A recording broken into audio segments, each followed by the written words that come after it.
papo tá gostoso aqui e vai continuar gostoso. Bom, pessoal, boa noite a todos. Agradecer a presença aí virtual de todos que estão chegando, que já chegaram, que chegarão.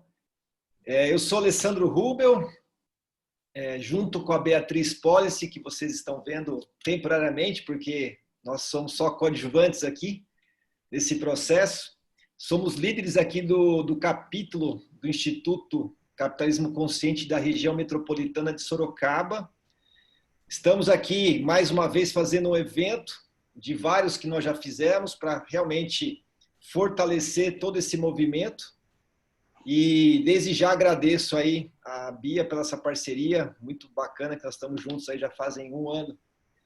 E hoje nós estamos aqui com o Dario Neto, então quero já agradecer de cara também, porque vem apoiando o nosso movimento aqui de Sorocaba, que vai falar um pouco mais sobre o Instituto, né, no Brasil. E nós aqui de Sorocaba, com mais essa ação, estamos aqui conduzindo um grupo de empresas, né, que tem a mesma intenção, de fazer algo diferente para o nosso planeta, para a nossa cidade. E o Zezinho, com a Padaria Real, representa bem esse movimento, desde o início conosco. Então, Zezinho, te agradeço também a sua presença e a sua disponibilidade de falar na prática um pouco de todo esse processo. E, por fim, acho que não precisa apresentar muito o Ari, porque o Ari já está cheio de fã aí, né, Ari? Então, o Ari, que é um dos conselheiros aqui do Capitalismo Consciente no Brasil, que vai mediar junto, quer dizer, né, quem vai mediar vai ser o Dario, os três vão bater esse papo aí muito gostoso para falar desse movimento, dessa experiência de cada um. Muito bem. Um outro agradecimento assim, importante, que é toda a liderança aí do capítulo que ajudou a movimentar todo esse processo, toda essa comunicação de hoje. Então, muitos aí estão presentes, outros talvez não conseguirão, mas só o fato de já se conectarem conosco com a inscrição, acho que já gera um movimento importante para saber da nossa existência e todo esse movimento que nós estamos fazendo.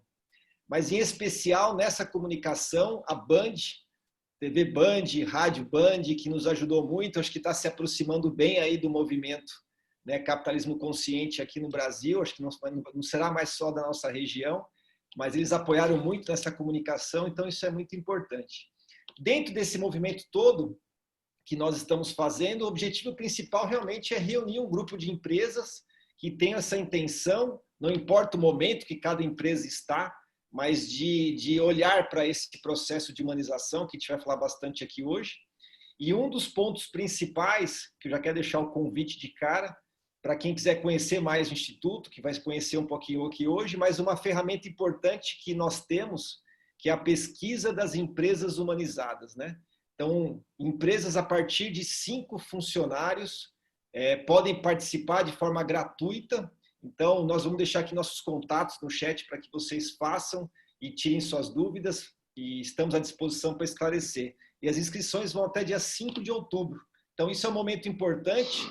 As empresas que se sentirem preparadas, também sinalizar essa intenção através da pesquisa é um ponto muito importante, principalmente aqui para a nossa região de Sorocaba, região metropolitana, que a gente quer ter um recorte dessa pesquisa Brasil aqui na nossa região. Muito bem, sem mais delongas, porque aqui o importante aí é o Dario, o Zezinho e Ari que vão conduzir. Então, Dario, dou aqui a sua palavra. A Beatriz Policy vai fechar nosso evento aí, mas também vai participar em algum momento com as perguntas. Então, fiquem à vontade aí, Dario. Vamos embora. Bom demais. Boa noite para todo mundo. Primeiro, agradecer muito e reconhecer a liderança do Ale e da Bia, na Regional de Sorocaba, de todo o time, de todos os parceiros locais. Capitalismo Consciente se faz em rede, com poder distribuído, e é assim que a gente está fazendo essas regionais, empreendendo esse movimento no Brasil. Então, obrigado, Ale, obrigado, Bia, por tudo que vocês estão fazendo pelo movimento, por nós todos, brasileiros, porque talvez não é um jeito de fazer negócio, é o jeito de fazer negócios que vai dar conta de gerar prosperidade financeira, social e ambiental para todos nós, né? Então, obrigado de novo. Deixa eu fazer eu esqueci um ponto importante. Nosso evento durará 1 hora. As perguntas no chat podem ser feitas. Se vocês puderem se identificar com o contato, que se a gente não conseguir responder todas as perguntas, a gente vai responder por e-mail, por telefone, de alguma forma. Desculpa só fazer essa interrupção, porque faltou essa informação importante. E quem quiser ficar um pouco mais, nós encerramos o evento em 1 hora e depois podemos continuar batendo papo, quem puder ter essa oportunidade. Estaremos à disposição. Desculpa. Imagina, Lê, fica à vontade, é uma conversa. Bom, gente, esse movimento de expansão do capitalismo consciente quanto movimento, ele é muito especial, mas a Regional de Sorocaba, pessoalmente aqui, falando de mim mesmo, ela é ainda mais especial porque eu sou nascido em Sorocaba, né? Então, quando a gente fala da expansão para a minha cidade, eu estou aqui do lado, estou falando da minha casa em Salto, estou pertinho, então sempre que dá uma vontade eu corro na Padaria Real roubar uma coxinha lá e comprar uns doces do Zezinho. Então é um privilégio muito grande, eu sinto que eu estou falando para a minha turma, para a minha família, para a minha região, então isso é muito bom. Eu vou gastar uns minutinhos aqui com vocês só para dar contexto sobre o movimento, para quem ainda não teve a chance de ler nenhum livro ou ler alguma matéria nossa ou nunca ouviu falar. Vou tentar ser o mais breve possível para a gente valorizar o que tem de riqueza aqui hoje, que é essa história do Zezinho e do Ari, as boas histórias e a boa conversa que vai sair daqui. Então, pessoal, o capitalismo consciente é um movimento global. Nós nascemos nos Estados Unidos ali no começo dos anos 2000. Nós somos produtos de uma pesquisa feita pelo professor Raj, um professor indiano-americano. Fez essa pesquisa lá em Babson, em 2004. E ele fez uma reedição da pesquisa em 2007, 2008, naquela grande crise do subprime americano, né, global, na verdade. E a pesquisa era uma pesquisa de marketing. E o que o professor Raj estava querendo estudar ou, enfim, perceber, né? Ele estava observando um grupo de negócios que estavam crescendo muito, estavam prosperando nos Estados Unidos, Whole Foods, Starbucks, Southwest Airlines, corporações conhecidas, reconhecidas nos Estados Unidos. E enquanto ele estudava, observava esses negócios, ele percebia o quanto eles performavam se comparados com as 500 maiores empresas americanas. E uma coisa deixou ele intrigado, né? O fato de que eles não investiam tanto em marketing. Né? Pô, esses negócios não investem tanto dinheiro em marketing, eles estão crescendo desse jeito, né? Performando bem. O que será que acontece? Né? E aí tem um outro dado que deixava ele muito inquieto, né? Que era a soma dos investimentos das empresas americanas em marketing na ocasião. Superava $1 trilhão. Né? E isso era mais ou menos o PIB da Índia naquele momento. E isso deixou ele ainda mais inquieto, né? Ele estuda esses negócios, monitora num horizonte de médio prazo, eu diria 15 anos, mais ou menos. Olha um pouquinho para trás, olha um pouquinho para frente, acompanha até o período da crise ali de 2008, um pouquinho depois. E ele percebe que o que eles compartilhavam em comum eram talvez coisas que eram possíveis de serem agrupadas em 4 pilares. Né? Eles tinham um propósito maior, eles tinham cuidado com os stakeholders, eu já expliquei isso, liderança consciente, cultura consciente. Propósito maior, esses negócios eles tinham um porquê, para além de gerar lucro. Eles sabiam, eles tinham uma vocação, tinham uma razão de existir. Né? Não existia só para gerar lucro.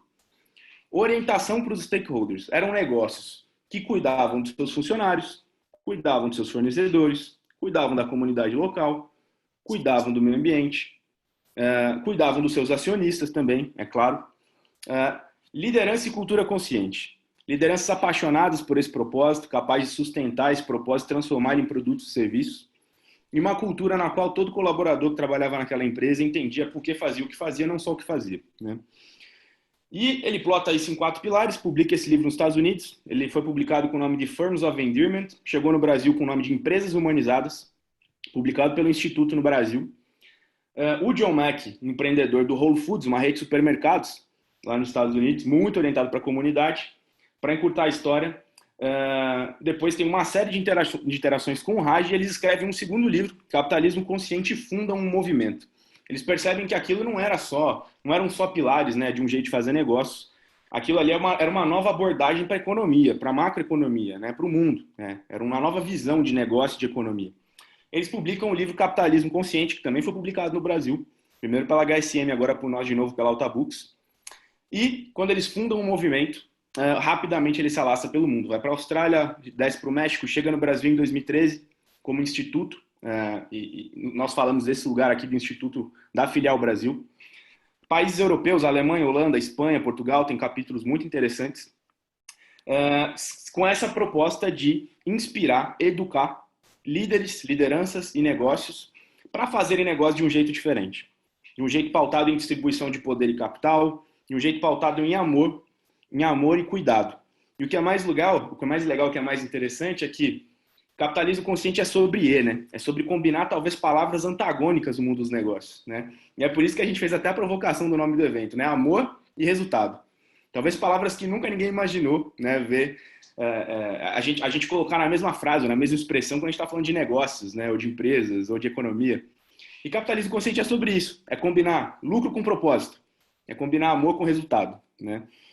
E o mais interessante do estudo, né? E da tese do movimento é que a gente percebeu, estudando empresas brasileiras e na origem do movimento empresas americanas, que no longo prazo, negócios que cuidam das suas partes, seus funcionários, fornecedores, colaboradores, comunidade, e que têm um propósito claro, eles não só prosperam economicamente melhor, como geram prosperidade coletiva, social e ambiental. Então é um jeito de fazer negócio sem deixar ninguém para trás. Só que ele não é curto prazista, né? Ele não é fechado ele não é orientado para o balanço do trimestre, ele não é orientado para maximizar o lucro do acionista no curto prazo, no mês seguinte. Mas o que a gente percebeu é que para quem consegue fazer isso, né, com um olhar mais longo prazista, 15 anos, 20 anos, a prosperidade, inclusive econômica, é muito maior, muito superior. Em especial nos momentos de crise. Então esse é o nosso movimento. Muito feliz de poder falar para vocês aqui dessa comunidade Sorocabana Informação. E muito feliz de acolher aqui como mediador o Ari e o Zezinho. Duas pessoas caras, queridas. Ari, conselheiro comigo lá no Instituto. Zezinho, um novo colega de jornada que eu ganhei tem poucos meses. Tenho certeza que vai ser uma jornada especial ao lado dele. Então, boa noite para todo mundo. Vou abrir para meus colegas aqui, para eles darem uma boa noite. E já vou jogar uma inquietação na mesa e abrir para o Zezinho primeiro. Para contar um pouquinho da história de vocês, claro, né? De como vocês chegaram até aqui. Vocês importam muito para a gente. E qual a relação de vocês com o capitalismo consciente? O que a história de vocês tem a ver com o capitalismo consciente, né? Por que vocês estão nessa live aqui hoje? Boa noite aí, Zezinho. Boa noite, Ari. Zezinho, manda bala. Boa noite, gente. Eu vou pedir licença para vocês. Eu convidei algumas amigas que têm baixa visão e eu sei que elas estão me ouvindo, principalmente a Elaine. Então, eu vou fazer um audiodescrição da situação, do como que eu estou, mas para se atualizar aqui e enxergar direito o que a gente tá fazendo aqui, tá bom? Show. Pessoal, eu estou aqui em casa com a camisa branca, óculos, um fone de ouvido. Eu tenho 55 anos, já o cabelo já está meio branquinho. Eu estou em casa de chinelo, ainda bem que ninguém vê, mas bem tranquilo para explicar isso para vocês. Aqui no fundo eu tenho um quadro de madeira, tá? Branco, com um copo de leite, também de madeira, tudo bem rústico. Eu estou falando assim para quem não está enxergando direito se situar, tá bom? Legal? Então vamos lá. Eu vou falar um pouco da Padaria Real, que é uma empresa familiar que começou em 1957 com meu pai, com meu tio, tá? E começou a crescer a empresa com uma paixão fora do normal do meu pai pelo negócio. E logo cedo, eu já com 13 anos, já comecei a trabalhar um período e sempre percebendo muito o carinho que ele tinha com a equipe e com os clientes. E com os fornecedores. Teve fornecedor que começou com meu avô, que nos ajudou no começo, e nos atende até hoje. Estou falando de gente que nos atende há 50, 60 anos. Sabe? É um respeito e uma fidelidade com os clientes, com os fornecedores mais antigos, assim, que tudo isso quem nos ensinou foi meu pai. Tá? Mas já na segunda geração, quando eu e meu irmão começamos, meus primos, na época, a gente começou a perceber que o negócio cresceu meio rápido demais e a gente começou a se perder um pouco, né? Uma das soluções que a gente achou na época, porque, para vocês terem uma ideia, tinha receita de pão, de doce no bolso do meu pai. Sabe? O controle e a organização... o crescimento foi mais rápido que isso. A gente não estava conseguindo acompanhar. Então, em 2000 2006, eu acredito, nós nos certificamos pela ISO 9000. Achamos que estavam fazendo um grande negócio e realmente foi. Realmente a gente conseguiu pôr ordem na casa, a gente conseguiu aceitar alguns processos mal desenhados, organizar as receitas, e realmente isso nos ajudou muito. Mas só que com isso, a gente começou a perder um pouco a essência do meu pai, que era o olhar para o cliente, para a equipe, para os parceiros, e a gente começou a ficar meio frio, sabe? Foi nessa época, já em 2009, que nós conhecemos uma empresa chamada Metanoia. Metanoia, se vocês pesquisarem, quer dizer mudança de mentalidade, sabe? O fundador da Metanoia, Roberto Tranjan, hoje somos amigos e parceiros, e o slogan deles é propósito nos negócios. O que a Metanoia nos ajudou muito? A resgatar a essência do seu Zé Vicente, meu pai, sabe? E de lá para cá, a gente começou, o que já era natural na Padaria Real, a ter um norte e um desenho um processo mais bem desenhado, sempre olhando todos os stakeholders, vendo a equipe de um jeito muito diferente. Então, isso ajudou a gente muito no começo, tá?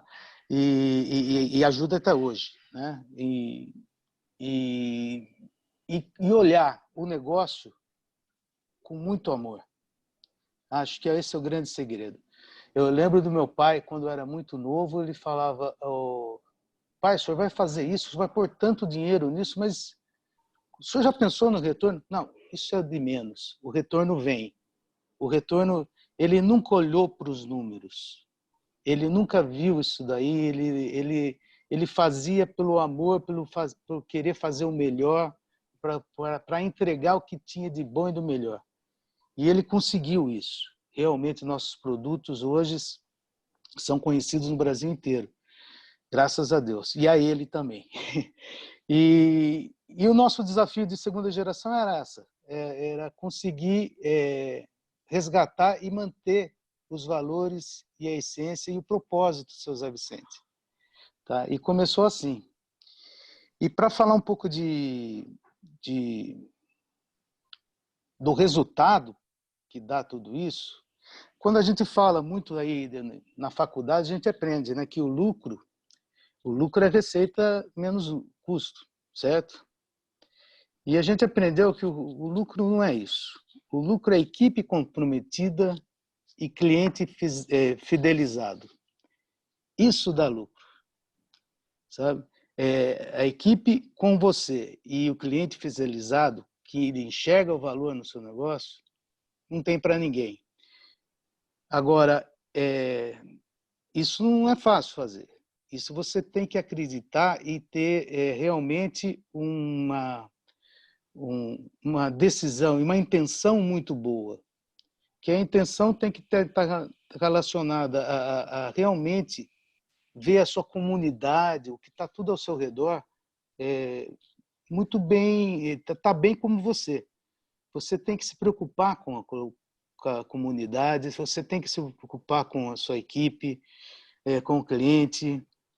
Enfim, realmente ver que o lucro financeiro é apenas uma parte. A gente tem que ser rico em todas as dimensões, né? E todo mundo tem que estar muito bem.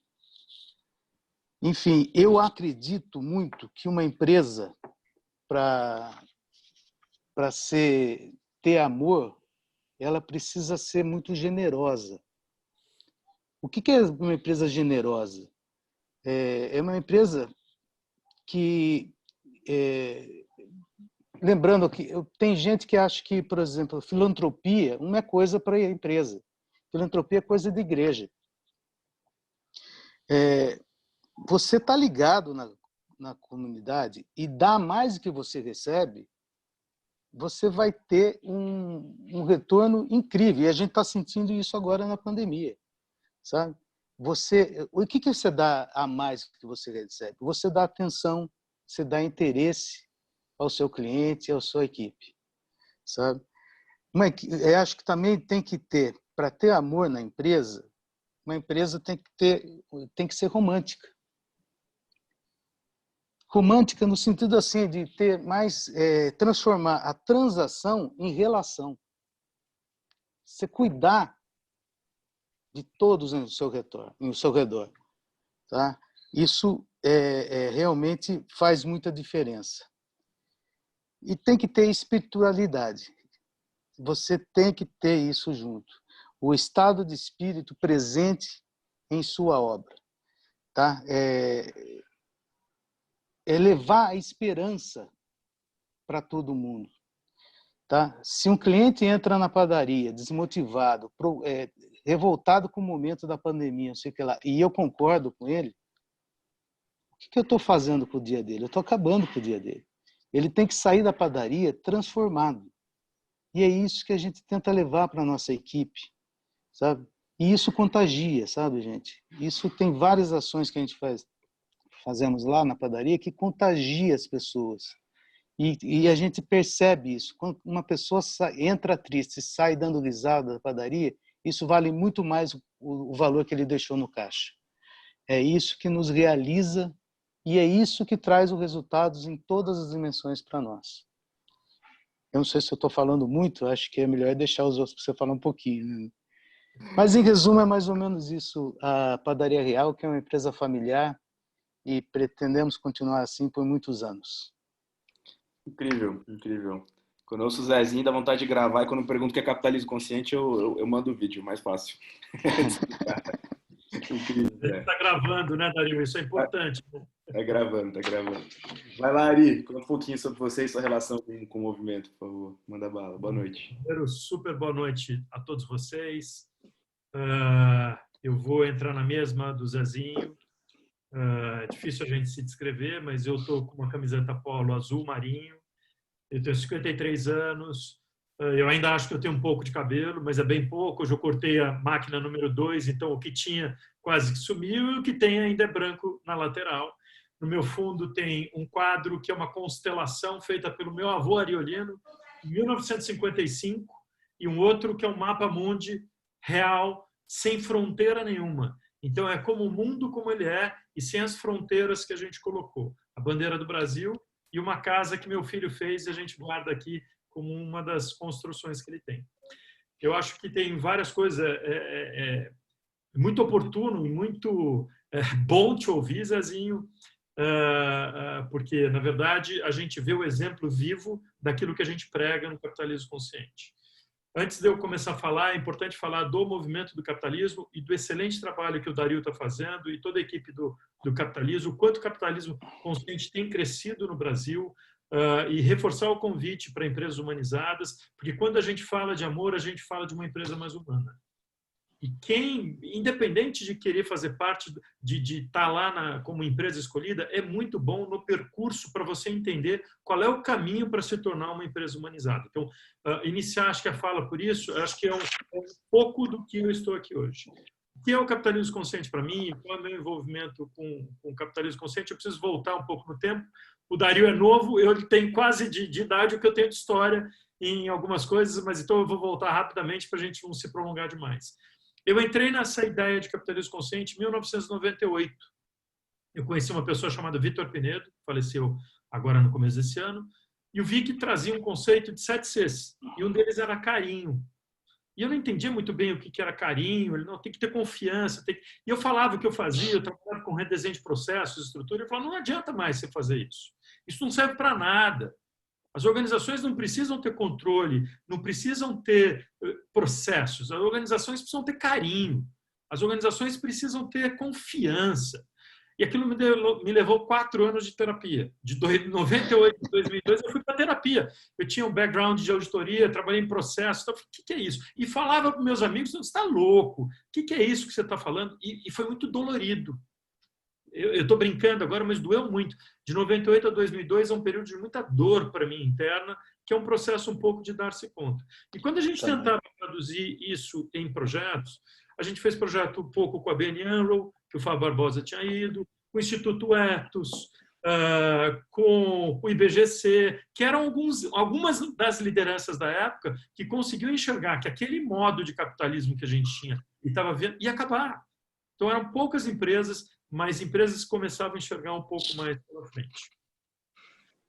E a gente fazia esse discurso. O Vitor lançou um livro chamado Tsunami em 2004, e a gente fazendo discurso, era difícil a gente ter alguma coisa um pouco mais palpável. Em 2007, e eu vou te corrigir, Dario, porque o primeiro livro chamava-se Empresas Mais Queridas. Antes do Capitalismo publicar aqui, eu comprei esse livro no aeroporto de Congonhas, indo para a Jacto, lá em Marília, e levei e dei de presente para todo mundo. A Jacto é um cliente nosso, que eu queria até ler um pouco aqui sobre valor, e mostrava, olha, tudo aquilo que a gente estava falando, já tinha alguém lá nos Estados Unidos que estava fazendo que as empresas que tinham esta forma de agir se diferenciavam positivamente frente aos outros. Porque agora a gente tem um pouco de números, que é a pesquisa do Empresas Humanizadas Brasil, e era muito difícil antes da gente falar, porque era muito mais sentimento, e a gente sabia que aquilo era verdade, mas me mostra o número, me mostra que isso é de verdade, isso é papo, isso é filantropia, isso é bobagem. E a gente começou a ter mecanismos de mostrar um pouco do que era um novo mundo, um novo capitalismo. O André Kaufmann, que foi um dos fundadores do Capitalismo Consciente, a gente já conhecia há algum tempo. Eu tive com o André antes de ele ir para Calgary, que foi onde ele foi conhecer o Richard lá da Virgin. E aí começa o meu envolvimento de fato maior com o Capitalismo Consciente, até eu ser convidado pelo Hugo, que é o presidente do conselho, e pelo Dario, para assumir como um dos conselheiros do instituto do qual eu faço parte hoje. Quando eu ouço o Zezinho falar de amor, e eu criei ao longo desse percurso, dentre o meu conhecimento teórico e o meu conhecimento vivente, minha carreira sempre foi trabalhando muito em empresa familiar. Eu quase sempre trabalhei em empresas familiares e muito aqui no interior de São Paulo. E eu trabalhei muito com o fundador de algumas organizações que a gente via que tinha um diferencial. E, para mim, eu peguei tudo aquilo que eu tinha colocado e lancei um conceito que, na verdade, as organizações precisam se transformar através do alinhar amor a resultado. Onde a gente tem amor, a gente tem legado, a gente tem integridade, a gente tem as pessoas no centro, que é o Net People, hábitos diferentes, audácia e resultado. Isso vem muito corroborar com o que o Zezinho está falando de uma forma mais explícita e mais verdadeira dentro do que ele faz na Padaria Real. A semana passada, só para não me delongar muito, porque eu acho legal trazer isso, que sempre me falava, isso é muita falação e pouco exemplo, e eu quero trazer um pouco de exemplo para que a gente possa enxergar um pouco o que é isso. Eu falei com o Jiro Nishimura, que é um dos sócios da Jacto. A semana passada a gente teve um papo de mais de 1 hora, e depois ele me mandou um e-mail que eles estão fazendo a filosofia da família. A gente ajudou eles na definição dos valores, do propósito, e o Jiro vira para mim, eu fui falar do alinhar, tá? O Jiro falou para mim, a base da filosofia da família é o amor. E aí ele me mandou um e-mail, e eu reduzi o e-mail só para a gente entender. A Jacto, para quem não conhece, é uma das melhores empresas, uma das maiores empresas de implementos agrícolas aqui no Brasil, que tem muito do que o Zezinho está falando aqui. Também é do interior de São Paulo, é de Pompeia, e eles estão muito envolvidos com a cidade de Pompeia, porque os stakeholders, o envolvimento dos stakeholders é a base para eles. Se eu sou de Nishimura, que era o fundador, ele falou assim, eu tenho obrigação de devolver para o Brasil aquilo que o Brasil me deu. Então ele começou através da educação, primeiro através da fundação que eles tinham, depois das escolas, das pequenas escolas, e eles hoje são sinônimos das escolas lá em Pompeia. E o Jiro me trouxe um pouco da base do amor, e eu queria, só para terminar, falar um pouco desse meio. Nossa filosofia tem amor como base do Grupo Jacto. O amor não se alegra com injustiça, mas se alegra com a verdade. O amor é antídoto do medo. Convivemos em ambientes em que as pessoas têm medo de errar, principalmente ambientes que têm uma hierarquia e uma tradição muito fortes. Esse medo de errar impede que as pessoas manifestarem suas opiniões de individualidade e de propor novas ideias e novas maneiras de fazer as coisas. Isso prejudica a realização e a felicidade das pessoas e impede a inovação nas empresas e a evolução da sociedade. Amor no trabalho. Quem trabalha com amor põe alma em tudo que faz, produz mais, se realiza e contribui melhor para a sua equipe, empresa e sociedade. Amor na empresa. Com amor, se constrói a empresa com alma que atrai e mantém clientes. colaboradores, parceiros, fornecedores, acionistas e conquista a confiança da sociedade. Eu acho que amor é isso. Amor é ser verdade, é amor a gente falar de coração e não só de cabeça. E o resultado é muito do que o Zezinho falou. É fruto e consequência da gente colocar esse amor em prática. Show, Ari. Obrigado. Obrigado pela sua liderança, pela sua história, pela sua inspiração. Zezinho, já tá bombando de pergunta aqui. Eu já sabia que meu trabalho ia ser fácil essa noite aqui, viu? Mas vai ter mais fácil do que eu imaginei. Olha só. A Marílvia trouxe uma questão legal aqui que eu acho que já traz um gancho para a gente ir para a prática, né? O pessoal quer escutar as histórias, né? Os causos. Então, Zezinho, sou de São Paulo e conheci a Real, fantástica. Poderia dar exemplo para a gente dos conceitos que você passou na sua fala, né? Algo que ocorreu na Real e que foi tratado de uma forma diferente dessa mentalidade capitalista tradicional? Que história boa você tem aí, Zé? Bom, tem várias, né? Eu acho que contar histórias... eu posso começar uma que eu fiz com um concorrente meu. Tá? Chegou agora a pandemia, na Páscoa, uma famosa rede de chocolates aí, o rapaz tinha acabado de receber todo o estoque para a Páscoa quando fechou a loja dele. Ele não podia mais vender na rua. Ele tinha uma loja de rua, estava cheio de ovo de chocolate, um chocolate de primeiríssima qualidade, e eu já tinha me preparado para a Páscoa também. Mas eu não sei por que esse ano não estava acreditando muito, comprei pouco ovo de Páscoa, né? Mas eu tinha ovo de Páscoa para vender lá. E o dono dessa rede de chocolate, de loja de chocolate, me procurou, desesperado. Zé, eu nem conhecia ele, tá? Sou tal pessoa, assim, e eu preciso de uma luz, cara. O que você pode fazer por mim? Tá?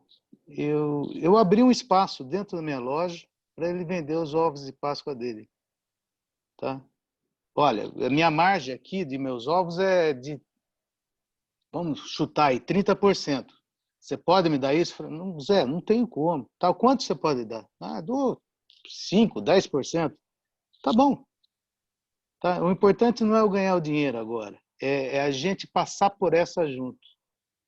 Então, eu acho que uma ação dessa, eu acabei vendendo 2 dias antes da Páscoa, todos os ovos dele já tinham acabado, e o meu também, tá? No meio da pandemia. Então, o que é mais importante nesse momento? Qual a maior intenção? Passar junto por essa pandemia ou era ganhar o dinheiro e ir atrás? Não, era simplesmente a gente passar por essa junto. E nessas horas, Papai do Céu ajuda, né? Eu vendi tudo, ele vendeu tudo no meio da pandemia. Esse é um dos exemplos só, a gente tem vários aqui, mas depois a gente vai contando conforme vier as perguntas. Muito legal mesmo. Vou emendar mais uma aqui, que depois já tem outra área aqui muito boa, que eu acho. Como é que seus potenciais compradores, eles ficam sabendo de tudo isso, né? Desses valores da padaria real, né? Como é que eles têm acesso a isso? Como é que eles têm contato? Ó, um fornecedor, compradores, clientes? Exatamente. Tá. Hoje eu percebo muito na padaria, o cara entra lá e fala, não sei o que vocês fazem diferente, mas o ambiente aqui é diferente. Tá? É no atendimento, na intenção e no interesse pelas pessoas. Sabe? Eu acho que é isso que a gente faz. Eu digo para você que até para divulgar tudo isso, assim como marketing, a gente não sabe fazer isso direito, não. Mas o cliente sente isso na loja, sabe? Pela atenção, pelo carinho, pelo respeito. É uma coisa besta. Se você pega uma coxinha, está na sua mão, e você deixa cair no chão, da faxineira ao gerente, ele tem autorização de ir lá pegar e trocar sua coxinha na hora. Mas fui eu que derrubei, vocês não derrubaram. Eu tropecei aqui e caí. Não faz mal, você vai levar outra coxinha. É uma coisa simples que eu estou falando, mas é o carinho e o respeito pelo cliente. Tá? E eu acho que o amor tem muito disso, você ter essa atenção e interesse pelo cliente. Show demais. Ari, Tem uma aqui que eu acho que é tua cara, cara. Vamos ver. Podemos dizer que uma empresa humanizada... a pergunta do Rodrigo Krieger, primeiro. Podemos dizer que uma empresa humanizada é a convergência de propósitos entre pessoas, empresas, fornecedores e clientes? É ser para ter? É engraçado quando o Zezinho fala em marketing, né? Eu vou voltar para responder isso. E a gente tem várias definições de amor, né? O primeiro, amor pelo desejo, que é o de Eros ou de Platão, e acho que o marketing explorou muito bem. É o desejo pelo que você não tem. Então, o amor foi sempre palavra da vez aí em várias empresas, tal. Então a gente usava muito marketing para a gente explorar o desejo pelo que não tem. É o capitalismo um pouco mais selvagem. Você precisa amar aquele negócio. Quando você tem, se acabou o amor, porque você o seu desejo já foi atendido, e aí você corre atrás de novo, então você fica sempre correndo atrás de alguma coisa um pouco maior. É desejo ou carência? Então chama-se desejo. Eles chamam amor pelo desejo. Que é essa carência que você está falando, que o marketing explora muito bem, Zezinho. E aí você tem uma outra definição de Aristóteles que fala que amor é filia. E filia, para mim, tem muito a ver com o que você está falando, que é amizade. Filia é você que para mim é um pouco do Net People. Eu conheço o Dario antes do Capitalismo Consciente. Independente de qualquer coisa, a gente, tá bom, vamos lá, estamos juntos, podemos tomar uma cerveja junto, podemos fazer é ser real, é saber que você pode crescer com o outro e o outro crescer com você, que é um amor um pouco diferente, porque é um amor de troca, é um amor de crescemos juntos. E que, para mim, quando eu vejo a tua fala, tem muito disso, tá, Zezinho? E o amor de ágape, que é o amor por... Independente do que eu fizer, eu estou fazendo por vontade própria. Então, o amor de marketing, ele pega muito pelo desejo, tentando responder a pergunta que foi feita. O amor real, e aí o real tem, inclusive, no nome de vocês, é o amor que a gente faz as coisas não propositadamente para que seja explícito em termos de marketing. Porque o marketing é verdadeiro, ou seja, a verdade fica muito mais clara. Uma empresa humanizada, na concepção que eu acredito e que nós do capitalismo consciente acreditamos, tem que ter um propósito maior. E não é só fazer propósito, gente. Me desculpe aí, é um dos pilares do capitalismo consciente, mas fazer propósito não resolve, não faz a empresa ser consciente. Propósito ajuda, é um dos pilares que tem que ser tratado. Um outro pilar para ser humanizada é ter uma cultura consciente. E para mim aí é muito forte, que a cultura é isso que o Zezinho está falando. São valores, é a importância de você ter valores em atitudes. E não adianta ter valor na parede. Não é para sair no final do ano. Não sei nem se na tua padaria tem ou não, tá, Zezinho, na parede, mas não precisa ter. Não precisa porque está impregnado em cada uma das pessoas que está lá dentro. Tem que tratar o stakeholder da forma que o Zezinho está falando. O que é o stakeholder? Todas as pessoas interessadas, não de fora, os funcionários, as pessoas de fora, o cliente, o fornecedor e o concorrente. O concorrente é parte do teu hall de stakeholders. Ele é parte, ele não é uma pessoa que quer te matar, não quer nada. Ele é uma pessoa que está junto no mesmo mercado e você vai aprender com ele e ele vai aprender com você. E aí, para mim, vem uma regra de ouro. E a gente precisa estar atento. Talvez vocês não conheçam a regra de ouro. A regra de ouro é sempre a seguinte: quem tem o ouro manda. O líder consciente, a gente precisa trabalhar com o líder consciente.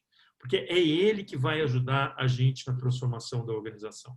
Então, não adianta a gente fazer todo esforço se a gente não influenciar a liderança da organização. É ele que tem essa... O Zezinho é um líder da organização, então é mais fácil. Quando eu falo do Grupo Jacto, é a família envolvida. Hoje a gente tem 70% dos negócios são de empresas familiares. Se a gente tem no capitalismo consciente, né, mudar o jeito de investimento e de se fazer negócios. Dá para se ter uma empresa humanizada? Sim, muito fácil. Desde que a gente envolva todos nós. Porque é fácil a gente falar assim, a outra empresa fez. Não, depende muito da gente. Depende da gente deixar de comprar de uma empresa que não é coerente com aquilo que a gente faz. Depende da gente incentivar empresas que fazem aquilo que a gente faz. Isso está muito mais claro. Hoje, esse marketing barato, ele deixa de ter essa necessidade de existir, que as pessoas reconhecem de uma maneira muito mais simples. Não sei se eu respondi, mas para mim é um pouco da essência do que eu acredito. Muito legal. E tem tudo a ver com a história, a origem do capitalismo consciente, né? Como eu contei agora há pouco, né? Então, justamente esse era o fenômeno, né? Como é que se pode não investir em marketing e prosperar, né? Essa é a quebra da crença, né? Então, a gente está falando exatamente disso aqui na história, no âmago do movimento, né? Vou jogar uma aqui, eu não sei quem dos dois é que amor dessa, mas o Adelino jogou uma pergunta aqui interessante. Como é que a gente lida com as pessoas, os colaboradores, que sempre aprenderam um modelo de organização com foco só em resultado econômico, né? Como é que a gente lida com esse pessoal? Aí tem a ver um pouco com cultura, né? Como é que a gente trabalha com eles? O que vocês acham? Posso ir? Vai lá, Zé. Desculpa, mas eu acho que o propósito ainda é muito forte nisso. Levar propósito para a equipe e significado, né? O porquê ele está fazendo aquilo, tá? Se ele tiver uma visão sistêmica do todo e realmente enxergar o todo, ele saber que aquilo que ele está fazendo tem que ter momentos de amor para ele chegar no objetivo dele, ele vai ter muito prazer em fazer aquilo em qualquer momento. Não sei se eu estou sendo romântico demais, mas isso eu provo para vocês. É só ir lá na padaria e vocês vão ver. E a gente fala, não que a padaria seja perfeita e não erre. Claro que erra, né? São seres humanos. A gente trata as pessoas muito bem, mas acontece erros como em qualquer outro lugar. Mas você estando lá com a boa intenção e sempre com o coração aberto, os erros vão diminuindo e a paixão das pessoas pelo negócio começa a fazer sentido para ele. E quando começa a fazer sentido o negócio que ele está trabalhando, nem que seja varrer um chão, tá? Eu sei porque eu estou varrendo o chão. O negócio muda. O salário é importante sim, mas deixa de ser, vai lá embaixo o salário. Lógico que o salário é muito importante. Não estamos falando aqui que ninguém precisa trabalhar de graça, não. Mas tenho certeza, eu garanto para vocês, o salário vem em quarto, quinto, sexto lugar na lista aí.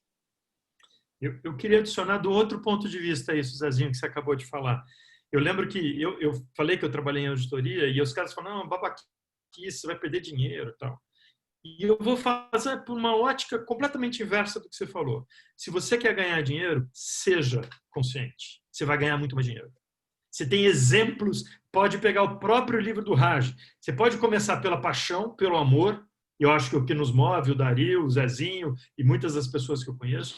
Se você está pensando só no dinheiro, seja consciente. Você vai mudar a tua perspectiva. Sim. Porque você vai ver que as empresas estão performando muito melhor quando tratam melhor os funcionários, quando dão valor à sociedade e não simplesmente extraem da sociedade alguma coisa. Uma empresa tem uma razão social, que é o nome, mas ela existe uma razão específica para existir. Senão, ela não existe. Ela existe para entregar uma necessidade não atendida para a sociedade. E é nobre essa causa de entregar alguma coisa não atendida. É o pão que não tem feito, é o atendimento, é o carinho. É para isso que existe uma empresa. Se eu penso numa empresa, primeiro no viés financeiro, e nós estamos falando de capitalismo consciente, não de socialismo inconsequente. Então, é importante a gente pensar no seguinte, é sim necessário ter recurso para gerir o negócio. Mas o que eu vou fazer com o resultado desse negócio e a forma que eu vou gerir para ter esse resultado é o que para mim é importante. Então, se o viés, num primeiro momento, é só financeiro, pense em ser humanizado. Pense em ser assim, porque dá mais resultado.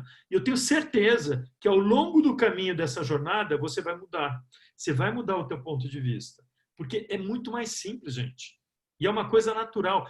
A gente cresceu com a mamãe falando assim, faça o que você ama, mamãe te ama, papai te ama. Aí quando a gente entra na empresa com 20 anos, amor aqui não existe. É proibido amar. A gente não pode sentir. E o amor que eu estou falando não é um amor só de paixão, é um amor pelo outro. A gente era pago, o Zezinho, a gente tem quase a mesma idade, Zezinho, a gente era pago para fazer e não para pensar. Hoje você é pago para pensar, para sentir, para amar. E é verdade, o mundo requer uma forma diferente da gente ser. Esse é o meu ponto de vista. Muito bom, muito bom. Ó, tem um monte de perguntas, estou dando uma curada aqui, hein? Mas tem uma pergunta, enfim, a pessoa não se identificou, mas ela pergunta um pouquinho, eu sei, né, Zezinho, já ouvi muito das histórias das premiações que a padaria ganhou sobre diversidade e inclusão, né? E ela pergunta, Zezinho, como é que diversidade na real se relaciona com capitalismo consciente? Total, né? Nós entramos nessa de diversidade e inclusão por uma necessidade de cota. Vamos ser bem sinceros. Não foi assim um amor à primeira vista, não. Porque a gente não entendia o que era isso. Mas a gente está lidando com gente, né? É gente. Então, quando você conhece as pessoas com deficiência e começa a realmente a ver o potencial dessas pessoas, é lógico, você não vai uma vez, olha, eu tenho uma vaga de tal lugar aqui, eu vou ter que cobrir. Às vezes, a pessoa não se adapta à vaga, então não adianta. Então, a gente contrata hoje deficiente, que a gente está bem acima da cota, o que você sabe fazer? A gente mergulha um pouco nos dons e talentos dessa pessoa e vamos jogar ela onde ela é boa para fazer. Tá? É surpreendente os resultados. A gente ganhou esse prêmio na ONU de diversidade e inclusão. A gente não faz nada disso para isso, mas a gente ficou muito orgulhoso do nosso trabalho, que a gente tem como parceiro uma empresa chamada Consolidar, que nos ensinou a ter um olhar diferente para os deficientes físicos. E foi esse pessoal que nos inscreveu nesse prêmio lá, e a gente acabou ganhando um prêmio na ONU, que nós fomos lá receber, foi muito legal. Mas o que mais vale são os exemplos e o que uma pessoa com deficiência move dentro de uma equipe, quando ele está realmente integrado à equipe, né? Ele está incluído, não colocado lá de qualquer jeito. A equipe passa por um treinamento junto para receber essa pessoa e essa pessoa poucos casos que não deram certo na padaria real. A gente tem lá cego, surdo, cadeirante, tem vários exemplos lá que realmente dão um show. E no fundo é isso, lidando com gente. Não tem muito segredo, não. Precisa atenção e carinho. Muito bom. Só retificar aqui, quem fez a pergunta, ela se identificou aqui no chat, foi a Elaine. Obrigado, Elaine, pela sua questão, pela sua pergunta. Muito bom. Olha só, vamos lá, vou pegar mais algumas aqui.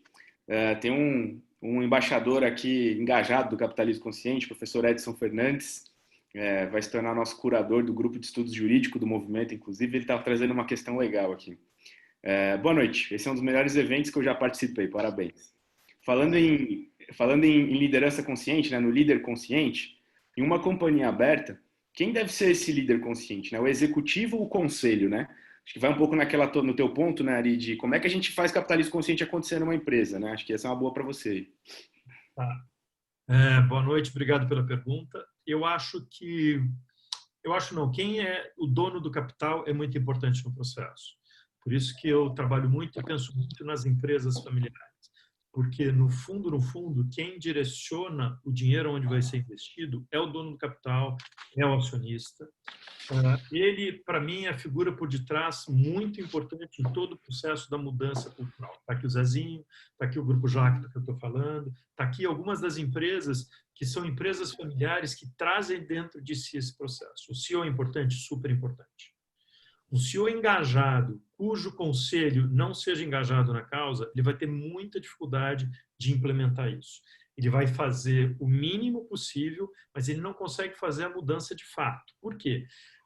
E é interessante isso, é muito conflitante ter isso. Tá? Se o CEO é muito com a causa, é difícil ele estar numa empresa dessa ou ele não vai ficar muito tempo nessa empresa, a não ser por uma necessidade de bolso. Mas, normalmente, ele não vai conseguir ficar muito nisso. Um CEO afiliado, ou que tem isso dentro de si, ele não fica numa empresa que tem uma característica muito diferente dela. Mas porque, para uma pessoa chegar a CEO, ele já tem um nível de conhecimento e de prática relativamente grande na sociedade. Então, eu acredito que tenha que ter, sim, um envolvimento do capital do acionista, e eu acho que cada vez mais as famílias estão se dando conta da importância, um paralelo eu conheço muito algumas empresas familiares, tem institutos de empresas familiares, e eles estão trabalhando muito no propósito deles, como tornar todas as empresas sustentáveis. E aí, quando eles falam em sustentabilidade, eles falam sustentabilidade da família, sustentabilidade do negócio familiar, sustentabilidade dos stakeholders e do momento de que toda a sociedade está envolvida. Então, isso deixa de ser do mundo. A gente fala o triple bottom line, né? People, profit and planet. Para mim, não existe isso se a gente não tiver amor. Esse é o primeiro princípio, tá? O princípio é o amor. Porque a gente não cuida do planeta. Eu falo, o Zezinho a gente se conhece pouco. Se não existe um amor entre a gente, não rola esse papo que a gente está tendo. Se não existe um amor entre o Dario e a gente, não rola desta forma aberta. E o amor não tem, a gente não tem que ter vergonha de falar de amor, gente. Para mim é esse o amor que a gente está falando. Não é o ser excessivamente, é ser aberto o suficiente. Quero muito, Zezinho, estar indo comer uma coxinha com você. Brevemente eu vou falar para a gente comer uma coxinha juntos aí. Mas é isso que a gente está falando. Então, para mim, o envolvimento de uma companhia tem que ter, sim. E a dificuldade que a gente tem em grandes corporações. E aí, aquele dinheiro que a gente... E aí, só para a gente se dar conta, né? A gente sempre fala dos outros. Mas quando a gente compra uma ação de uma empresa, quando a gente vai na bolsa e compra uma ação, às vezes a gente não sabe quem é o dono. Eu fiz um questionamento de uma empresa que teve problema ambiental. Eu tinha a ação da empresa ambiental. Eu falei, eu sou corresponsável pelo problema ambiental que a empresa tem ou não tem? A gente se esquece disso, porque a gente esquece aonde o nosso dinheiro está aplicado. Então, quando a gente fala em investidor, será que aonde eu estou colocando o meu dinheiro, ela contribui para essa sociedade que eu quero? Então, parte da gente também, como pessoa física, de definir aonde a gente coloca o nosso dinheiro. Pô, é muito legal o que você falou agora, Ari, né? Porque acho que a pergunta é o que o seu dinheiro está nutrindo, assim, né? Então, a gente fala muito no Instituto, né, assim, que o consumo, né, e o trabalho, eles são quase atos políticos, assim, né? Eles são votos, né? Então, eu escolher consumir da Padaria Real, eu estou votando na Padaria Real, né? Eu estou votando em como ela faz o que ela faz, no porquê ela faz o que ela faz, não só no que ela faz, né, e produz, assim, né? E acho que isso passa, né? Essa transformação. Estava dando entrevista essa semana para o Diário do Comércio, lá de Minas, e tinha um pouco dessa pergunta, né? Como é que a transformação vai se dar de fato de verdade, né? E será que é só uma onda que está acelerando um pouco com a pandemia, né? Eu respondi dizendo que tem duas coisas, né, que estão acontecendo que para mim são muito marcantes, né? A primeira, essa transição no grande mercado de capitais, né? O mercado de capitais se tornando cada vez mais sensível à pauta ESG, né, no mundo. Mas acho que a segunda coisa, que de fato é o que leva essa transformação e faz ela acontecer, tem a ver com o consumidor, né? O consumo consciente, né? O consumidor olhando para os negócios e falando, não, o dinheirinho que eu tenho no bolso eu vou votar, eu vou alocar em negócios que nutrem as suas relações com amor, né? E esse poder está na nossa mão, né? Está na mão de todo mundo, né? Acho que isso é muito legal mesmo. Já comecei a falar aqui, tá vendo? Já esqueci que eu estou mediano. É o amor, né? É o amor que está permeando aqui. Isso aí. É isso aí. Depois corta. Olha só, a Suzy também trouxe uma questão que acho que tem tudo a ver com isso. Acho que de alguma forma a gente está respondendo, né? Como é que a gente apoia e vive capitalismo consciente em corporações que ainda não se alinham a esses princípios, né? Esse é um ponto importante, né? Muitas vezes as empresas ficam um pouco assim, né? Porque falam, nossa, mas eu estou tão longe disso, né? E acho que capitalismo consciente é acolhedor, né? A gente quer acolher todo mundo que quer se transformar, né? E consciência é uma jornada, né, gente? Então, deixar essa pergunta aberta aí para vocês, né? Como é que a gente apoia organizações que não se alinham ainda a esses princípios, né? Como é que a gente traz elas para o barco? Eu acho que elas vão vir pela dor, né? Elas vão vir pela dor. Elas não vêm pelo amor, elas vão vir pela dor. Porque, olha, imagine a geração que está vindo aí, os nativos digitais, por exemplo, nós estamos falando aí do pessoal de 20 e poucos anos, se eles aceitam trabalhar numa empresa, vamos falar assim, da velha economia, né? Uma empresa que chega para você e fala, olha, seus problemas você deixa lá na porta, viu? Aqui dentro você tem que ser assim, assim, assado. Gente, isso já foi. Ou essas pessoas, essas empresas mudam, ou elas estão afadadas a morrer mesmo. Eu acredito muito nisso, tá? Porque essa geração aí não aceita trabalhar num lugar desse. Tá? E também essa geração quer comprar com propósito. Ele quer gastar o dinheiro dele aonde ele vê valor, onde ele vê a coisa acontecendo para o mundo. Zezinho, a nossa geração, eu sou geração X, você também é. Eu tenho 53 anos, não aceita mais. Não é a geração dos novos, do Dario ou do meu filho que tem 10 anos.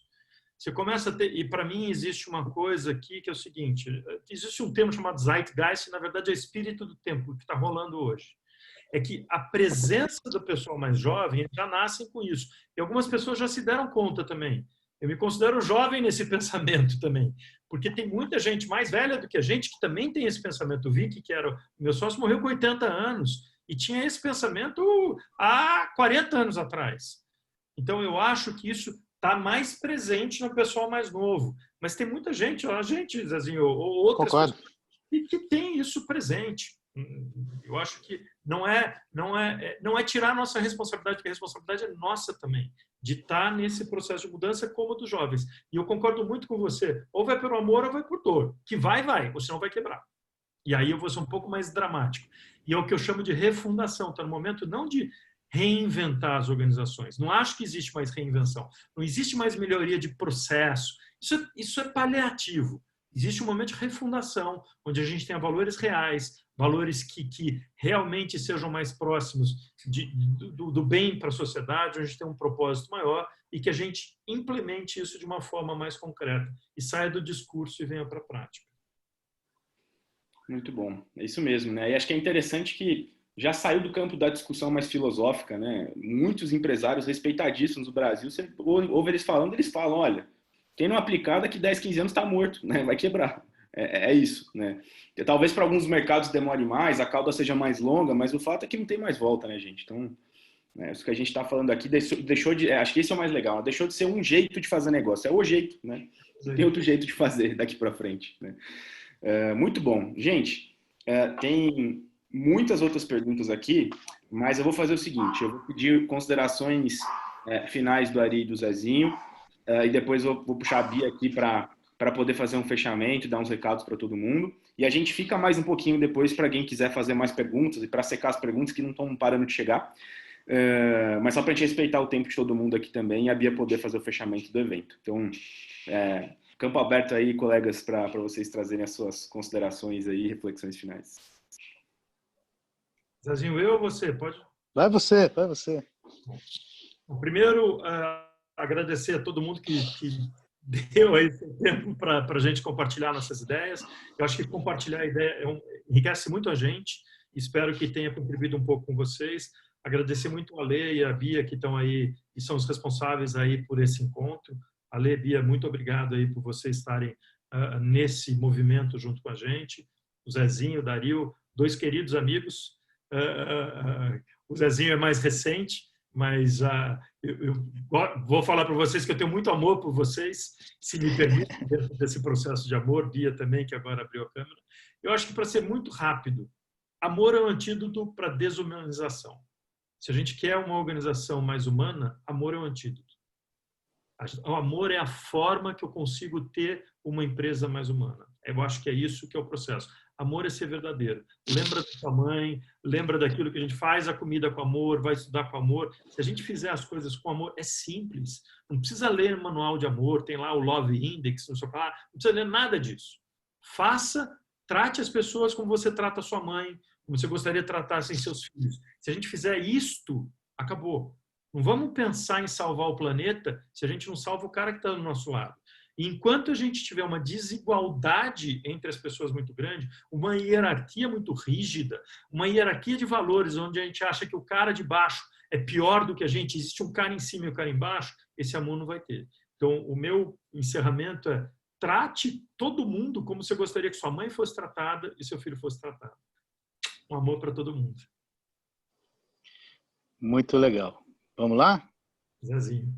Antes de mais nada, gente, eu queria agradecer muito algumas pessoas na minha vida aqui, meu pai, que está fazendo 84 anos essa semana, que é a grande inspiração para nós na padaria. Ao Roberto Tranjan e ao Alexandre Zurita, são duas pessoas lá da Metanoia que realmente nos ajudaram muito, tá? E foi do Roberto Tranjan que eu tinha uma filosofia mesmo, meio assim, que ele me ajudou. Esses dias, num aprendizado com ele me ensinou uma coisa bem interessante. A gente tem aquela história de falar: olha, eu faço o que eu gosto, né? E então eu sou realizado, eu tenho controle das coisas. Que zona de conforto, né? Fazer o que gosta e ter controle das coisas. temos que fazer o que a gente ama, né? Porque só com amor que a gente vai buscar lá no fundo da gente aquilo que realmente importa e a gente acha dentro da gente nossos dons, nossos talentos para transformar as coisas. E descontrole total, cara. Quando você está amando, você não tem o controle da coisa. E isso que é legal, tá? Eu acho que o amor é isso. Amor é compromisso e decisão, sabe? E temos que ter a capacidade de encontrar momentos de amor naquilo que a gente faz, tá? Acho que esse é o recado que eu quero deixar para todo mundo, tá bom? Obrigado, gente. Boa, Zé. Obrigado. Obrigado, meus amigos. Bola para ti, Bia, nossa co-líder aí do capítulo sorocabano. Obrigada. Gente, sem palavras para agradecer. Foi fenomenal, como sempre, conversar com pessoas que acreditam e realizam isso que a gente acredita todos os dias é um privilégio.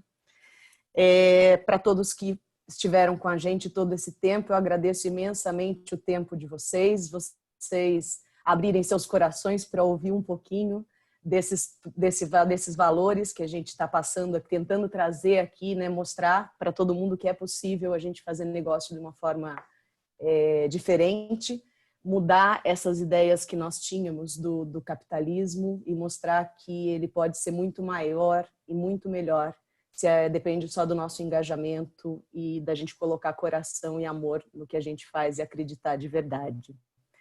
Bom, vou deixar o convite para vocês conhecerem o nosso capítulo de Sorocaba, entrarem em contato com a gente. Coloquei lá no começo no chat os contatos meu e do Alessandro. O Alessandro acabou de colocar de novo no chat. Sintam-se à vontade, vai ser um prazer falar com cada um de vocês, explicar um pouco do nosso trabalho e do nosso movimento, que já vem de 1 ano atrás aqui na região. Convidá-los a participar da pesquisa Humanizadas também. Nós vamos deixar o link aqui no chat para pesquisa, para inscrição e para vocês conhecerem um pouco mais, que como Dario e o Ari já falaram, é um mecanismo muito legal para vocês aplicarem nas organizações e começarem a ter um pouco de entendimento de como vocês estão, como que a empresa de vocês está. Uma alegria, agradecer imensamente, Dario, muito obrigada pela parceria, pelo apoio. Zezinho, um querido, conheço desde criança, fã da padaria, fã do pão, tô lá todo dia, fã de tudo na padaria.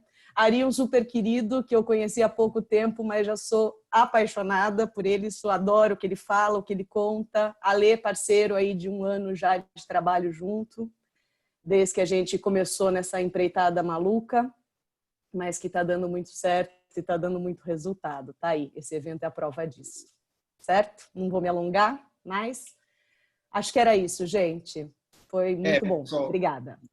Bia, e eu estou vendo que o pessoal não está saindo, então nós vamos ficar. Dario, você pode ter pergunta aí, porque nós estamos aí com um ou outro saíram, porque obviamente precisaram, mas eu acho que a gente pode fazer mais pergunta e explorar um pouco o Zezinho. Se você me permitir, Zezinho, eu quero só fazer um pedido para você falar um pouco, porque as pessoas na prática não conseguem entender como é que isso vira comportamento na padaria, mas vocês fazem essa revisão dos valores todos os anos, né? E como é que isso na prática funciona de forma simples aí? Como o Ari falou, né? Os valores não estão na parede, não. A gente renova nossos valores com toda a nossa equipe, com 700 e poucos colaboradores, todos os anos. Todos os anos a gente para um tempinho para falar de valor, tá? E como fazer isso com 700 pessoas e em lojas que viram 24 horas. A gente faz pequenos grupos, né, que escolhem seus valores e desses valores, dessa turma sai um representante que vai para uma grande final. Mas o grande lance de você falar disso é você movimenta a equipe e dá um engajamento em todo mundo, em falar de coisa boa. O que você tem de bom, o que você tem de bom na sua família, o que você gostaria de ver aqui na empresa. E todos os anos a gente muda os valores, tá? E desses valores, cada equipe sai com um trabalho de montar umas condutas em cima desses valores. Nossa, isso dá um resultado maravilhoso, gente. Envolve demais a turma. Acho que isso, para falar, para parar a equipe inteira para falar de número, além de ser chato, não traz o resultado que isso traz. Isso é fenomenal. Aí não precisa treinar mais ninguém, né, Zezinho? Porque aí o pessoal já está treinado, né? Porque foi que criou, né? É aquela história do significado, né? Acho que tem muito a ver. Muito bom, muito bom. Olha só, então, estou entendendo que temos 82 pessoas que não querem terminar, né? No stop. Então, Vamos seguimos lá. o jogo. Seguimos o jogo. Depois vai ter coxinha virtual de graça para todo mundo. A gente mandou. Agora ninguém sai. Agora não acaba mais. Beleza, vamos lá. Então, ó, tem um monte aqui no lista. Vou puxar aqui a próxima. Aquela que mandou uma agora. Boa noite, um prazer ouvir o case do Zezinho. Pergunto, Zezinho, qual o maior desafio que você já encarou, se foi nos processos ou nas relações, e o que seus clientes precisam e irão precisar no futuro? Como é trabalhada essa inovação na empresa hoje, né? E aí ela coloca uma terceira ainda, como é que você equilibra amor e resultado, meta, cobrança, performance? Então, vamos lá, de novo, né? O maior desafio que você já encarou, relações, processo, o que foi? Que seus clientes precisam, irão precisar, como é que você trabalha inovação na padaria e como é que você faz com esse lance de resultado e amor, né? Como é que você equilibra no dia a dia, na meta, cobrança e tal. Bastante coisa. Vamos lá. Primeira é sobre... Me ajuda aí. Maior desafio. Acho que o maior desafio veio agora com essa pandemia. Tá? Eu acho que isso, já emendando na segunda, e como foi resolvido com a criatividade e autonomia da equipe.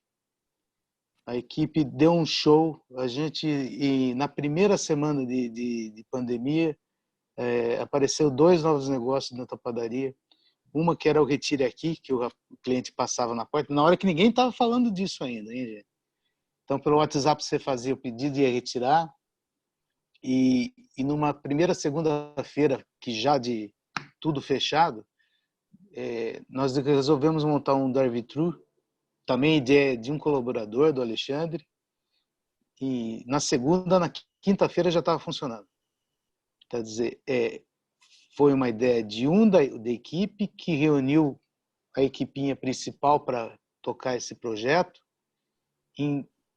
e foi uma ideia deles. Quer dizer, esse envolvimento, esse engajamento da turma traz criatividade, traz carinho, traz amor no negócio. Aliás, o drive-thru não é meu, é deles. A ideia foi deles, pô, sabe? Então é muito bom a gente conseguir ter uma equipe de alto desempenho assim, que você tem que ficar quietinho. O negócio é não atrapalhar muito, não. Deixa eles, que eles criam muito e é só apoiá-los. E tinha mais alguma coisa aí que eu não sei se eu não respondi. Tinha o lance do amor e resultado, né? Meta, cobrança, como é que funciona isso no dia a dia? A meta, para mim, não funciona, não. Tá? Eu brigo todo mês, todo fim do mês com alguns fornecedores meus, que eles chegam e falam, Zé, você viu o seu gráfico? É assim, assim. Um mês lá em cima, outro mês lá embaixo. Um mês lá em cima.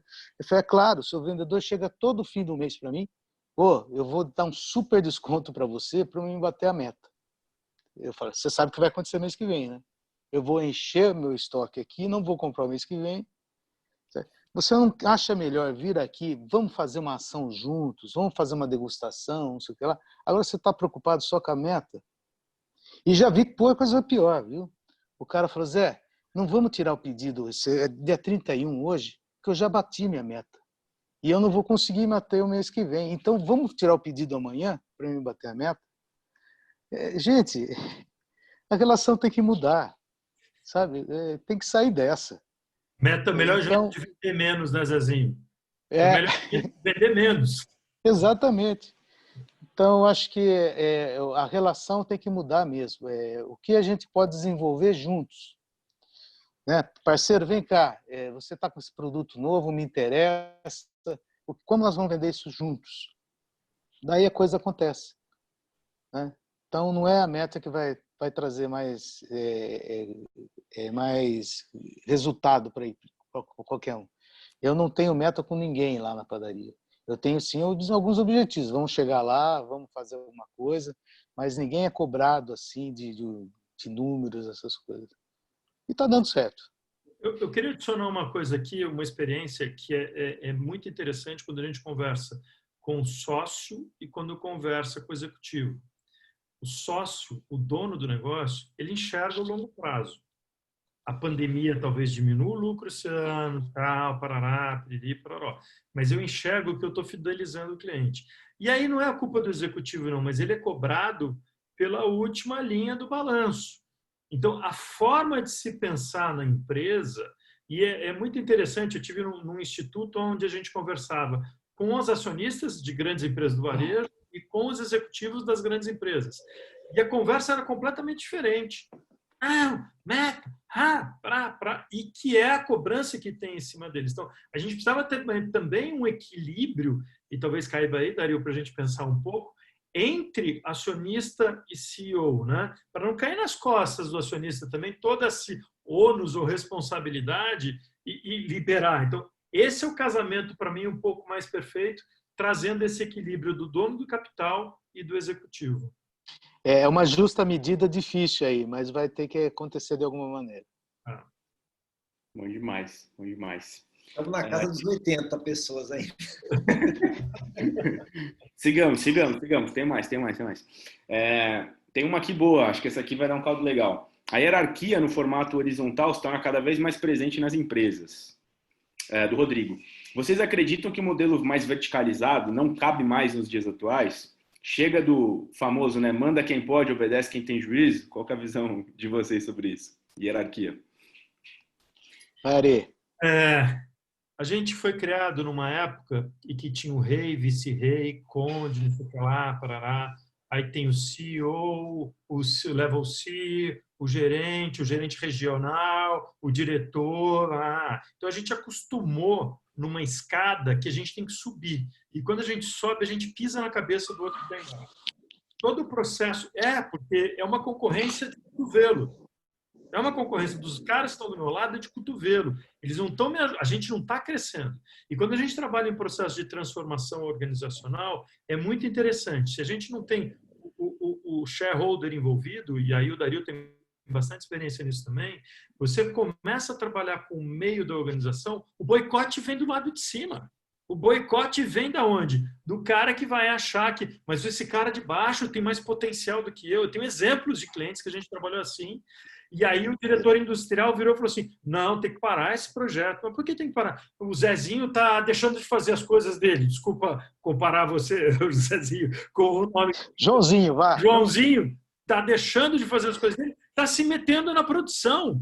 Eu falei, mas ele não resolveu? Ele não mudou o modo de produção? Mudou o modo de produção. Mas não era atribuição dele. Então, enquanto a gente continuar pensando que existe um de cima e um de baixo, e aí, só para fazer um paralelo, eu fiz uma entrevista uma vez com o pessoal da Morningstar. Morningstar é uma empresa dos Estados Unidos que o pessoal falava que usa sem, não tem hierarquia. Não é verdade. Eles têm uma atribuição de propósito muito clara, cada um tem as suas responsabilidades.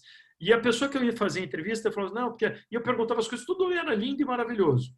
E aí eu vou dar o contraponto da hierarquia. Aí eu virei para ele e falei assim, tá bom, e qual é o problema que a Morningstar tem? Aí ele falou, você me pegou, né? Eu falei, não é, porque tudo é lindo, tudo é bonito, não existe. Eu não conheço nenhuma empresa que não tem problema. Mas aí ele virou para mim e falou o seguinte, o maior problema é que as pessoas também querem ser mandadas.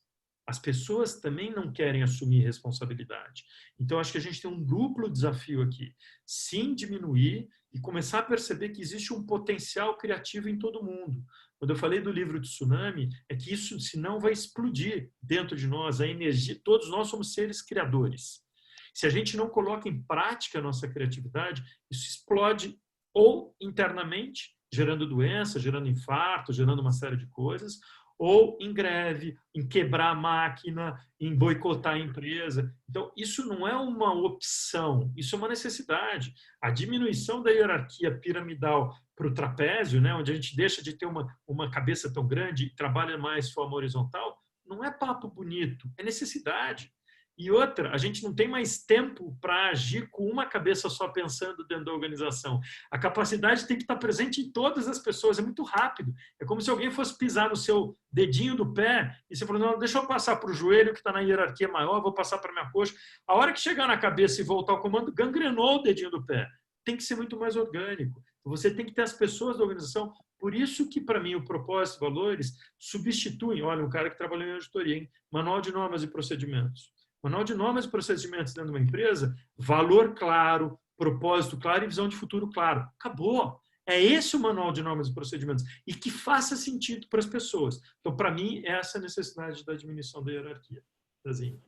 Concordo plenamente, e não tem nem o que falar. Mas o medo mesmo, o medo paralisa, né? O pessoal fica numa zona de sobrevivência. E aí vai, pisa no outro mesmo. Não tem o que falar, você foi perfeito aí. Concordo plenamente.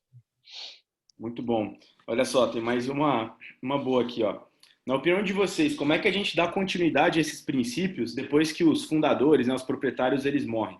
Quando as pessoas que criaram um negócio, elas não estão mais aqui, como é que a gente garante que isso continue, né? Cultura. Cultura da empresa. Isso transcende qualquer coisa, sabe? Transcende o fundador, transcende tudo. É a cultura, é a raiz da empresa que tem que ficar viva, não as pessoas. Vou fazer um desafio aqui para todo mundo. Trace uma linha imaginária na sua cabeça da data que você nasceu e pensa até 100 anos. Você viva 100 anos ou mais. E trace o dia que você tem de hoje. Quanto tempo você já viveu e quanto tempo você tem até os 100 anos. A gente é finito. A gente já construiu um legado. A gente pode construir um legado consciente ou inconsciente. Eu tenho 53 anos, já tenho um legado. Tenho filho, tenho mulher, já trabalhei com um monte de gente, já fiz uma série de coisas.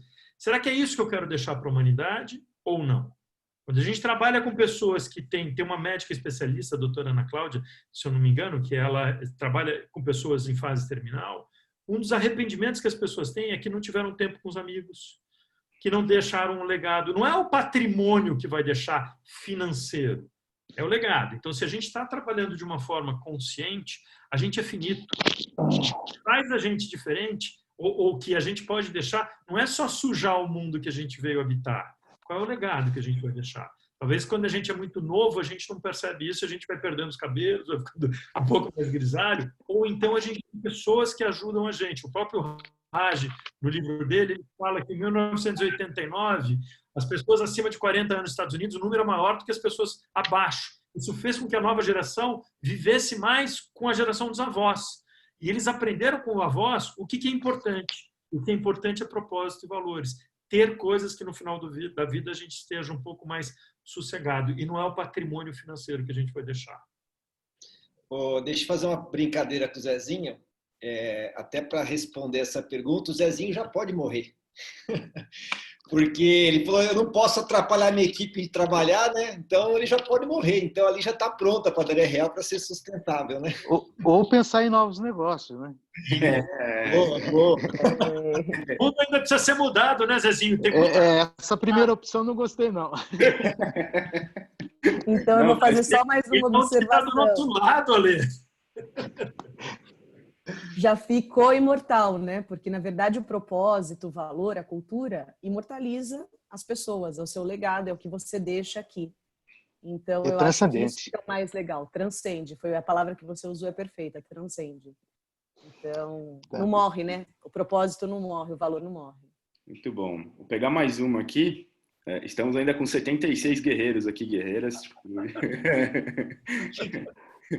Como vocês recomendam iniciar um processo de transformação de um modelo tradicional para um modelo de gestão mais consciente, que a gente explorou aqui essa noite, para empresas que não têm fluxo de caixa para esperar novos resultados, né? Então, é a pergunta da Suzy, da Suzy não, da Daniele Tomás, perdão. Como é que a gente faz quando está apertado e a gente quer fazer essa transição? Qual que é o caminho aí, pessoal? Eu vou contar uma experiência que eu represento uma empresa de Israel. Faz 5 anos que eu represento uma empresa de Israel também. E os fundadores dessa empresa quebraram para criar a empresa. A gente acha que o dinheiro é um problema. O dinheiro nunca é problema. O dinheiro, quando a gente tem um propósito claro dos valores, o dinheiro chega, ele vem, ele aparece, se você tem um valor para ser construído. Então, eu não acho que o limitador é o dinheiro. Mesmo porque não existe uma mudança radical em alguma coisa. A gente precisa fazer um processo de transição, gente. Não adianta a gente falar, amanhã eu mudei completamente, achatei minha empresa, você vai quebrar. Isso, a única coisa que... O segredo do sucesso a gente não sabe, o do fracasso a gente sabe qual é que é. Como é que a gente faz? É um processo de transição. Eu acredito que o início do processo de transição é você reunir, como o Zezinho falou, a tua empresa e não só o fundador e começar a discutir o que é importante para todo mundo. O que é importante é valor. A gente chama de valor, mas o que é importante para a gente? Então, e não precisa de dinheiro para isso. A gente precisa de uma sala, conversar junto e ter um alinhamento entre todos. Eu acho que começa sempre o processo de transição através do valor. Depois a gente faz o seguinte, a gente vai para o propósito. Por que a gente está junto e o que a gente vai entregar para a sociedade? E também, de novo, é muito importante o acionista estar dentro, mas não é só ele. Se a equipe não estiver alinhada com esses propósitos e valores, vai virar de parede e não vai virar confiança e compromisso de todo mundo. E, por fim, para mim, a gente tem que, sim, elencar metas. Metas não, mas visão de longo prazo não é meta. Eu quero atingir isso, eu quero atingir aquilo. Traçar uma linha de tempo. E não é para amanhã. Em 1 ano eu quero não sei o que lá, em 2 anos eu quero não sei o que lá. E você vai trabalhar em paralelo, você vai trabalhar do seu jeito hoje, em paralelo na construção da visão do futuro. No livro do Lalux, ele tem uma frase que é o seguinte, para você romper o antigo, não adianta você brigar com o antigo, você precisa criar o novo e deixar o antigo obsoleto. Então, eu acho que o processo de transição, ele começa quando você começa a criar o novo através de propósitos e valores e vai deixando obsoleto aquilo que não funciona mais ou que não acha que vai funcionar. Perfeito. E acho que também um pouco, acho que é o que mais importa em tudo isso é a sua intenção. Se for só uma estratégia, talvez não dê tão certo. Se a sua intenção é realmente mudar e colaborar com um mundo melhor, alguma coisa assim, aí o negócio vai. E é uma transição mesmo, é uma travessia de uma ponte. Você vai atravessar essa ponte. É que nem, talvez você nunca chegue do outro lado, tá? Porque os negócios mudam tanto que talvez é que nem você olhar para o horizonte. Você vai alcançar o horizonte? Não vai alcançar o horizonte. Mas você põe a caminho, você tem um rumo, você tem uma direção. E as coisas vão mudando cada vez mais. Eu, quando comecei a trabalhar com meu pai, era aquele jeitinho, aquilo lá, e não precisava mudar, porque era aquilo. Nos últimos 15, 20 anos, se eu ficar 3, 4 anos sem pensar num alinhamento estratégico, mudar essas coisas, eu estou roubado, porque o mundo muda muito rápido. Então, essa transição é assim mesmo, é lenta e contínua. Muito bom, muito bom.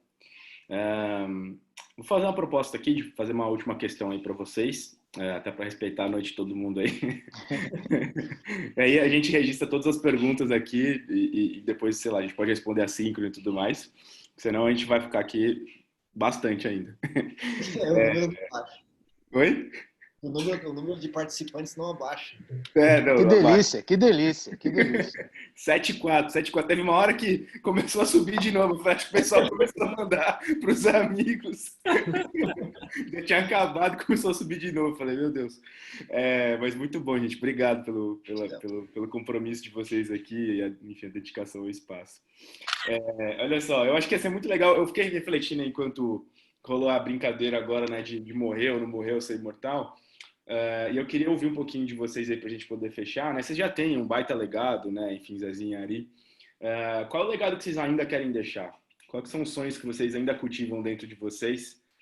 Acho que ia ser massa, talvez, fechar um pouquinho ainda olhando para frente. Assim, a gente já ouviu muito sobre o que vocês já construíram, mas o que vocês ainda querem fazer e deixar de legado para o país, enfim, para Sorocaba, para a sociedade, para as pessoas? Deixa aberto aí. Ari.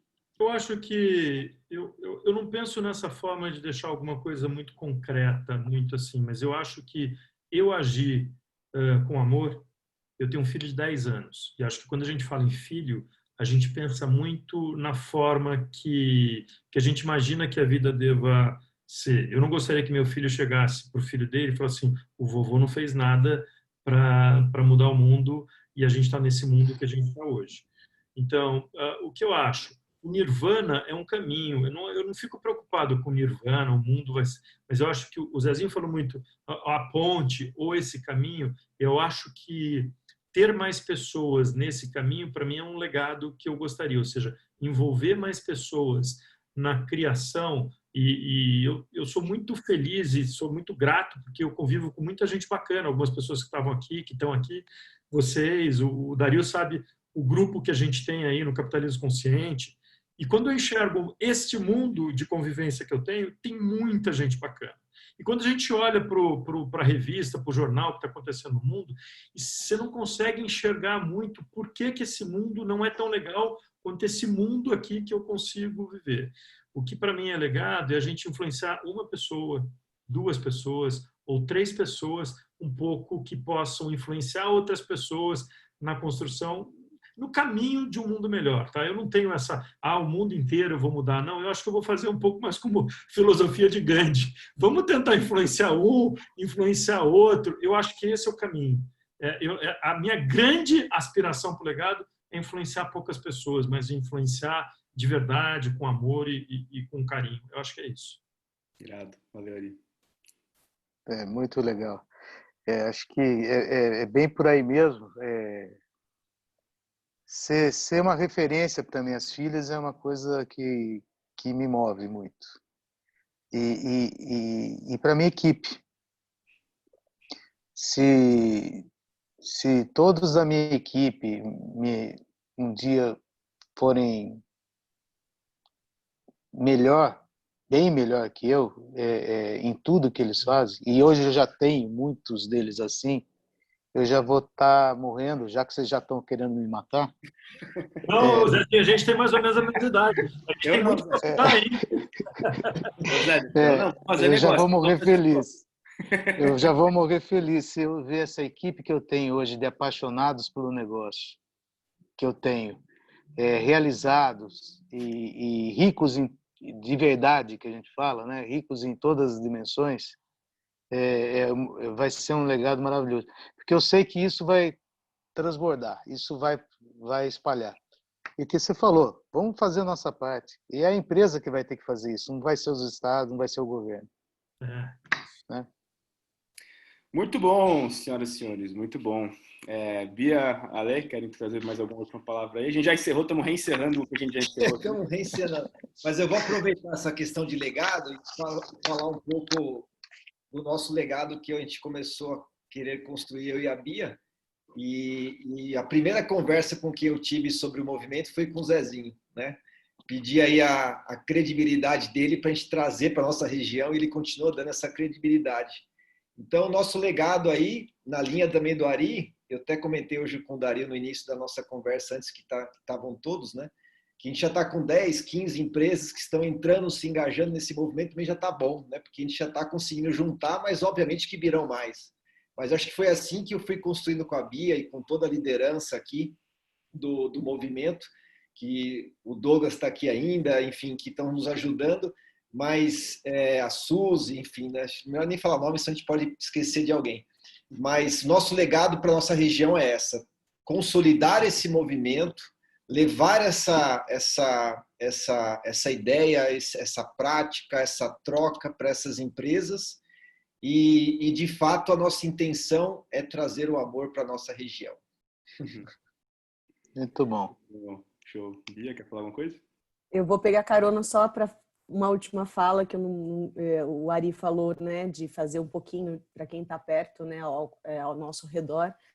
E é muito legal porque na formação que a gente fez eu falei um pouco disso, que isso é muito o que eu ouvi a vida inteira dos meus pais, da minha mãe e do meu pai. Então, assim, você não pode mudar o mundo, mas você pode mudar o mundo de quem está ao seu redor. E eu acho que quando a gente começa a propagar isso, né, falar isso para as pessoas e faz as pessoas compreenderem de fato que elas podem fazer algo muito relevante com pequenas ações, com pequenos gestos, com a sua empresa, com o seu negócio, ele pode mudar o mundo. Então, eu acho que esse é a máxima que a gente pode tirar e fazer a nossa diferença e deixar como legado. Mas eu não quero morrer também, Zezinho. Eu tô junto com você, não quero deixar legado. Eu quero viver para ver tudo isso, bastante. Larga a mão, Zé, vamos fazer negócio aí, vamos empreender, isso aí, vamos pra cima. Não tá com conversa de morrer, não. Eu posso fazer um convite aqui? Eu vou colocar no ar aí, se vocês me permitirem, o Doia. Pode ser, Doia? Você está falando um parabéns aqui, super bacana. Posso fazer essa quebra de... O Doia é meu irmão, meu sócio, meu parceiro, nosso líder maior aqui na Padaria Real. Não podia deixar de colocá-lo aqui no ar. Doia, se você me permite aí, só para que, né, não tinha como, né? Tranquilo. Prazer estar com vocês aí. Boa noite. Prazer, Dario. Prazer, Ariolino. Tudo bem, Bia? Alessandro? Zezinho? Opa. Muito bom. Muito bacana, cara. Fiquei feliz Nós aí. estamos encerrando pela 10ª vez, então você pode encerrar. Muito bacana. Feliz de estar participando aí, de ouvir tanta coisa boa aí, né? Muito legal. Muito bom. Isso aí. Dario, então você só não queria perder essa oportunidade de apresentar o Doia aí para o grupo, então não sei, a gente tem que encerrar uma hora aqui, né? As pessoas... Faça as honras, Dario, por favor. Não, deixa comigo. Dario, antes de você fechar, eu lembro que o Ari falou da regra de ouro dele aí, que eu queria só comentar a nossa regra de ouro, né, Doia? Que é tratar os outros melhor que você gostaria de ser tratado. Maravilha. Tá? Isso, a gente já tem funcionado isso há alguns anos com a gente lá e é maravilhoso levar isso para a equipe e viver isso, né? É muito legal. Tá só para fechar. Isso não é muito fácil, né? Não é simples, né? É um desafio, mas a gente procura viver isso todos os dias, né? Eu confesso que eu tenho dificuldade, mas estamos em busca, a caminho e evoluindo todo dia, né? Com certeza. Mas é muito bacana isso. A gente fala muito dessa regra de ouro no nosso time lá. Show, Doia. Bacana. Valeu pela sua liderança, Doia. Gente, obrigado ainda às 62 pessoas que persistem aqui nessa noite de quinta-feira. Valeu todo mundo. Para todo mundo que está aqui com a gente, né? Maravilhoso. Uma salva de palmas. Valeu, Zezinho, valeu, Ari, valeu, Doia aqui, Ale, Bia. Tamo junto, vamos pra frente, gente. Boa noite para todo mundo aí, um abraço. Boa noite, muito obrigado por tudo, gente. Tchau, gente. Obrigada. Obrigado, Doia. Tchau. Obrigado todo mundo. Tchau. Valeu, até. Parecendo um namoro novo que a gente não quer desligar o telefone. Tchau.